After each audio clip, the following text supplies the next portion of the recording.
About all things তোমাদের সকলকে স্বাগত। আজকের এই ভিডিওতে আমরা জানপার কাট অফ অ্যানালিসিস করব এবং তার সঙ্গে সঙ্গে ফিজিক্সের অনেক প্রবলেম ছিল যেটা আমরা সলভ করেছিলাম এবং তোমাদেরকে ভিডিও দিয়েছিলাম। তো সেখানে অনেক ভুল হয়ে গেছিল অনলি বিকজ অফ আমরা গুগল এবং আদার্স এআই টুলস ইউজ করে তাড়াতাড়ি করতে গিয়েছিলাম, সো তার জন্য কিছু মিস্টেক হয়ে গেছিল। বাট আমাদের সঙ্গে এখন খুবই তাড়াতাড়ি হয়তো যুক্ত হয়ে যাবেন আমাদের একজন খুবই সুন্দর একজন ফ্যাকাল্টি মেম্বার্স বলতে পারো, ঠিক আছে। তো স্যারের ব্যাপারে আমি পরবর্তীতে বলছি, যিনি প্রত্যেকটা প্রবলেম ফিজিক্সে সলভ করেছেন সুন্দরভাবে। সো সেটাকে আমরা তোমরা দেখাবো, অ্যান্ড তার সঙ্গে সঙ্গে কত মার্কসে কত র্যাঙ্ক আসতে পারে বা কোন কোন গভর্নমেন্ট কলেজ রয়েছে সেগুলোর ব্যাপারেও পরবর্তীতে আস্তে আস্তে তোমরা ভিডিও কিন্তু পাবে, ঠিক আছে। তো চলো আর শুরুয়াত করি। প্রথমত ফিজিক্সের যতগুলো প্রবলেম রয়েছে প্রত্যেকটা প্রবলেম আমি দেখাবো, সেটা তোমরা পরবর্তী নিজে থেকে নিজের খাতা কলমে লিখে নিতে পারো এবং দেখতে পারো। তো ফিজিক্সের 1 থেকে 20খানা প্রবলেম আমি সুন্দর করে তোমাদেরকে দেখাচ্ছি, ঠিক আছে, এবং স্যারের পরিচয়টা আমরা দেবো। ওকে, চলো ইয়ার দেখো। তার পরবর্তী আমরা এখানে যে কত নম্বরের উপর বেস করে তোমার কত নম্বর আসতে পারে, ঠিক আছে, এভরি সিঙ্গেল থিং এখানে ডিসকাস করবো। সাপোজ ধরো যে মার্কসটা খুব কি হাই যাবে না লো যাবে, সবকিছু কিন্তু আমরা এই ভিডিওতে ডিসকাস করবো, ঠিক আছে। চলো আমরা কি করি, প্রিভিয়াস ইয়ার কোশ্চেন যেটা অ্যাকচুয়ালি ছিল আমাদের 2024-এর, তো তার অ্যান্সার কিটা একটু ডিসকাস করি, ঠিক আছে। দেখো বেসিক্যালি ব্যাপার হচ্ছে যে জানপা 2024 ফিজিক্স, এটা হচ্ছে আমাদের RM স্যার, যিনি প্রত্যেকটা প্রবলেম সলভ করেছেন। এখানে লেখাও রয়েছে প্রবলেমগুলো, তো প্রবলেমগুলো তোমরা পড়তেও পারো। আর অ্যাকচুয়ালি খুব তাড়াতাড়ি নতুন ব্যাচ লঞ্চ হচ্ছে আমার বাপের কোচিং সেন্টারে, তো সেখানে স্যার হয়তো পড়াবেন অবশ্যই, ঠিক আছে। তো এটা দেখতে পাচ্ছ, অ্যান্ড এটা তোমাদের আমির স্যার, ওকে, আমার বাপের কোচিং সেন্টার। তো চলো আর আমরা তোমাদেরকে প্রবলেমগুলো দেখাচ্ছি, ঠিক আছে। একটু ভালো করে দেখবে, প্রত্যেকটা প্রবলেম বুঝতে পারবে, কোনো ব্যাপার না। ওকে, একটু ছোট করে নিই, বেস্ট হবে আই থট, মেবি। দেখো জাম্পাই 2024-এর এই যে ফিজিক্স যে কোশ্চেনটা রয়েছে, তো এখানে একটু একটু করে আমি দেখাচ্ছি, ঠিক আছে। এখানে দেখো, দেখতে পাচ্ছ যে এই যে প্রবলেমটা রয়েছে, 1 নম্বর প্রবলেমটা, এখানে ইয়ং ডাবল স্লিট এক্সপেরিমেন্ট ছিল। সেখানে কোন অপশনটা ঠিক হবে, ABCD এর মধ্যে এটা কিন্তু সি অপশন ঠিক হবে। যেটা কিভাবে অ্যান্সার, দেখো B = টু, যেটা অলরেডি তোমরা ফর্মুলাগুলো জানো, তো সেটাকে ইউজ করে কিন্তু জাস্ট নর্মালি ফর্মুলা ইউজ করে করা হয়েছে। আর এটা হচ্ছে আমাদের RM স্যার, যিনি প্রত্যেকটা প্রবলেম সুন্দর করেছেন। তার ব্যাপারে যদি বলি, আমি ছোট্ট একটা কথাই বলবো যে তিনি যতটা পরিমাণ ফিজিক্স জানেন তার থেকে বেশি জানেন ছাত্রদের প্রবলেম কোথায় হতে পারে। সো অ্যাজ এ টিচার খুব ভালো একজন শিক্ষক, ঠিক আছে। সো দ্যাটস ওয়াই তার ব্যাপারে না বললেই নয়, তো বলতেই হবে আমাকে। 2 নম্বর যে প্রবলেমটা রয়েছে, দেখো এটা পুরোটাই কিন্তু রেজিস্ট্যান্সের প্রবলেম। আর এখানে ইকুইভ্যালেন্ট রেজিস্ট্যান্স জিজ্ঞাসা করেছিল, সেটা সবগুলো প্যারালাল হিসেবে রয়েছে, তার জন্য এটা কিন্তু কত হবে, 4 ওহম হবে। অ্যান্সার সলভ কিন্তু করে দিয়েছেন, ঠিক আছে, তোমরা মিলে নিতে পারো। এন্ড দেখো এখানে এটা, এই যে প্রবলেমটা 3 নম্বর প্রবলেমটা ছিল, সেখানে ডিরেক্টলি ভাবে বোলসম্যান এনার্জি দিয়েছিল যে কোন ডাইমেনশনটা হবে। তো সেখানে ডাইমেনশন যেটা B অপশন, সেটা কিন্তু ঠিকঠাক রয়েছে। তো এটাও তোমরা কিন্তু দেখতে পারো, ঠিক আছে। এন্ড তার পাশাপাশি 4 নম্বর যে প্রবলেম ছিল, দেখো কনসিডার ভেক্টর, একটা ভেক্টর ছিল এবং যেটার I had to this vector and of the unit lengthটা জিজ্ঞাসা করা হয়েছিল। আর ইউনিট লেন্থ বের করাটা খুব যে টাফ যে ম্যাটার তা না। নর্মালি যে ভেক্টর থাকে তার root over of square plus B square নিতে হয়, সেই ভ্যালুটা দিয়ে ইজিলি করলে হয়ে যায়, ঠিক আছে।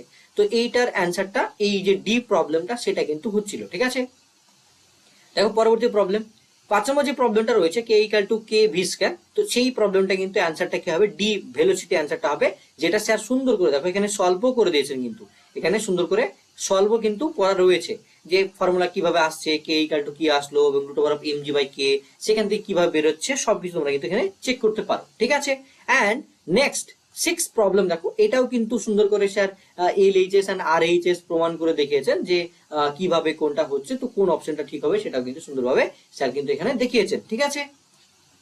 এবার দেখো 7 নম্বর প্রবলেম, 7 নম্বর প্রবলেমটা দেখো, এখানে যেটা রয়েছে, system of particular consist of 3 particles রয়েছে, এবং সেটার ক্ষেত্রেও তুমি এখানে যদি দেখো প্রবলেমটাকে, ঠিক আছে, ওই যে সেন্টার অফ মাস যেটা বলো না, তো সেই রকম করে স্যার কিন্তু সুন্দর করে সলভ করেছে।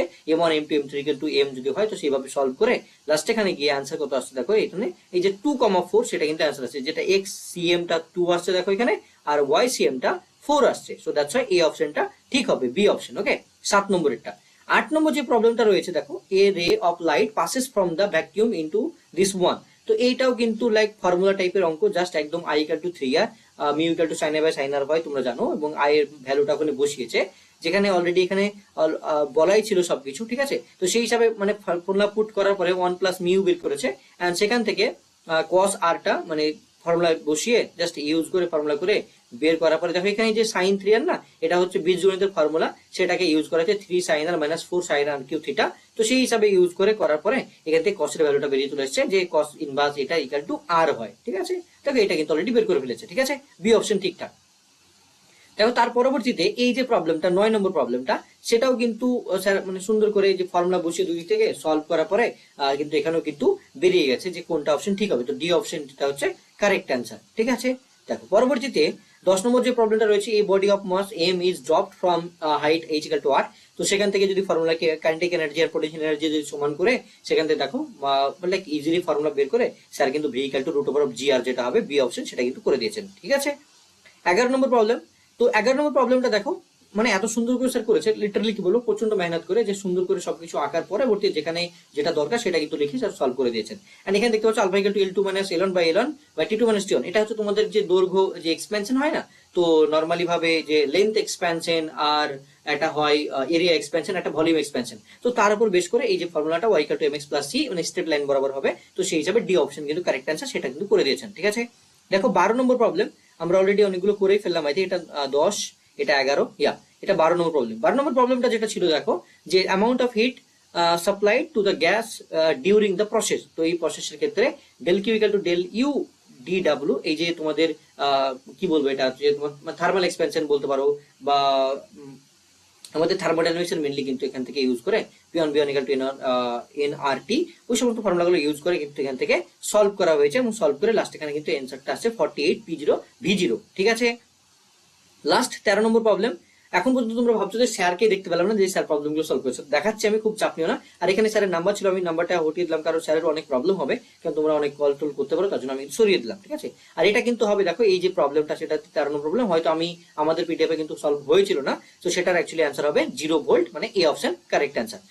14 নম্বরটা দেখো বি অপশন ঠিক হবে, পাই অ্যান্সার। তো এখানে ওই জাস্ট ফর্মুলা বসিয়েছে, ভ্যালু বসিয়ে সলভ করে দিয়েছেন। ঠিক আছে, দেখো 15 নম্বর প্রবলেমটা 1 by B equal to 1 by U equal to 1 by lens maker formula থেকে সলভ করে এম ইকুয়াল টু -1 এসছে, এন্ড সেই হিসাবে দেখে তো অপোজিট ডিরেকশনে যাচ্ছে, সেটা হচ্ছে সি অপশন কারেক্ট অ্যান্সার হবে। ঠিক আছে, 16 নম্বর প্রবলেমটা দেখতে পাচ্ছ যে 16 নম্বর প্রবলেমের ক্ষেত্রে কোন স্টেটমেন্টটা কারেক্ট হবে সেটা বলেছিল।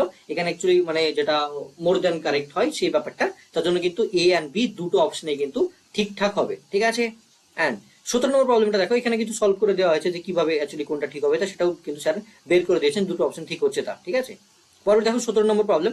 17 নম্বর প্রবলেমটার ক্ষেত্রেও তাই, যে এই যে মানে অ্যাভারেজ যে ভেলোসিটি বলতে পারো বা S equal to 2 s to এটা, তো সেটাকে সলভ করে same volume S equal to করে 2 s ইকুয়াল টু প্লাস, মানে সব কিছু সলভ করার পর দেখছে কি যে না দুটোই আসছে, এটাও সম্ভব এটাও সম্ভব, তার জন্য এই বি এন্ড সি দুটোই কিন্তু কারেক্ট অ্যান্সার হবে। ঠিক আছে, 18 নম্বর প্রবলেমটা তোমরা কিন্তু নিজে থেকে করতে পারো, এগুলো দেখতে পারো যে না সত্যি ঠিকঠাক আছে কিনা, তোমরা কিন্তু দেখলে বুঝতে পারবে আরামসে। ঠিক আছে, এবার দেখো এখানে এ বি সি তিনটে অপশন কিন্তু ঠিক হবে, তার সলিউশনটা কিন্তু এখানে করা আছে। যদি তুমি একটু প্রবলেমটা বোঝার চেষ্টা করো নিজে থেকে, তবে বুঝতে পারবে। দেখো এটাও কিন্তু ঠিকঠাক অপশন, এটাও কিন্তু ঠিকঠাক অপশন, তো সেই হিসাবে স্যার কিন্তু পুরোটাই করে দিয়েছেন।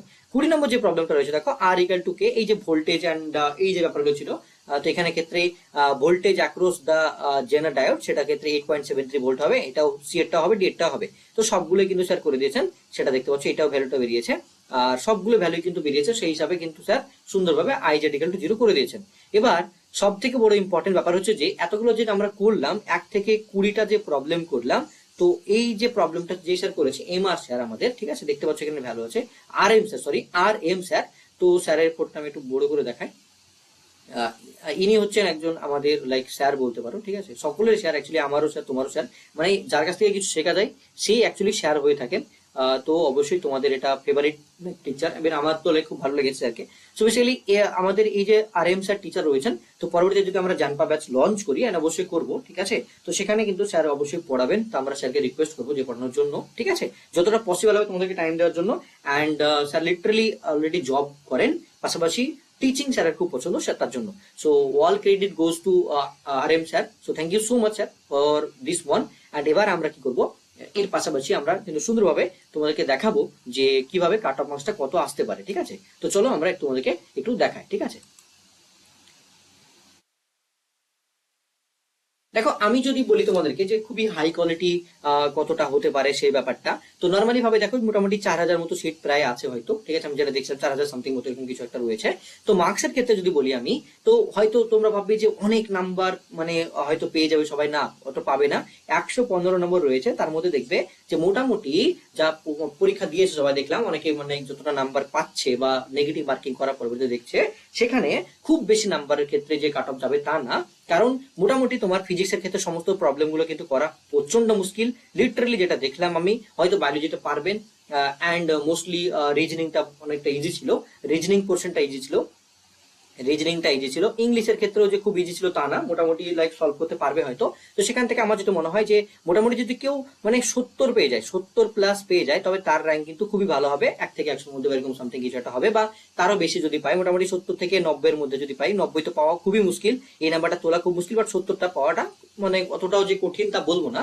যারা পড়াশোনা করবে ভালো করে তারা 70 কিন্তু পেতে পারে, ঠিক আছে। এবার যদি বলি যে 60 প্লাস যারা পাবে তাদের ক্ষেত্রে র্যাঙ্ক কিন্তু খুবই ভালো হবে, মানে মোটামুটি মানে কি বলবো, লাইক মোটামুটি 500-600 মধ্যে র্যাঙ্ক চলে আসবে এরকম একটা ব্যাপার, 500 বা আরো মানে কমে চলে আসতে পারে। এবং মোস্টলি যেটা আমি দেখলাম যে যারা 40 প্লাস পেয়েছে তারাও কিন্তু সিলেকশন হয়ে যাবে, র্যাঙ্ক মোটামুটি একটু বেশি দূরে যেতে পারে, বাট কিন্তু গভর্নমেন্ট কলেজ পেয়ে যাওয়ার চান্স রয়েছে। মানে মোটামুটি বলবো যারা 40-এর উপরে রয়েছে বা 45-50 মতো রয়েছে, যারা 50 প্লাস পেয়েছো তাদেরকে কিন্তু খুবই চান্স ভালো যে মোটামুটি তোমাদের একটা গভর্নমেন্ট কলেজ হয়ে যেতে পারে, ঠিক আছে। এটা আমি বলবো।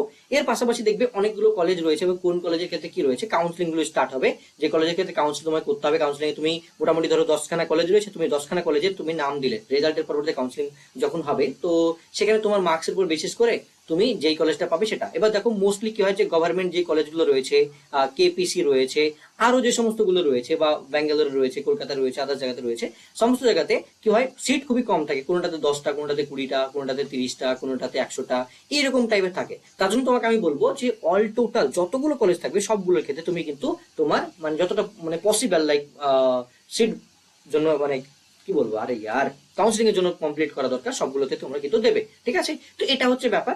অ্যান্ড নেক্সট ভিডিওতে আমি নিয়ে আসছি কোন কোন কলেজগুলো রয়েছে এবং সেখানে কতগুলো সিট থাকে, তো তার একটা নতুন ভিডিও কিন্তু আসতে চলেছে খুব তাড়াতাড়ি, ঠিক আছে। অ্যান্ড তোমরা বলো যে ফিজিক্স এর প্রবলেমটা আমাদের যে আরএম স্যার করেছেন তোমাদের কেমন লাগলো, তো অবশ্যই কমেন্টে জানাতে ভুলবে না, ঠিক আছে। চলো, wish you all the best, বাবা টেটাটা, লাভ ইউ অল, অ্যান্ড ফির দেখা হচ্ছে খুব তাড়াতাড়ি, দেখা হচ্ছে তোমাদের সকলের সঙ্গে।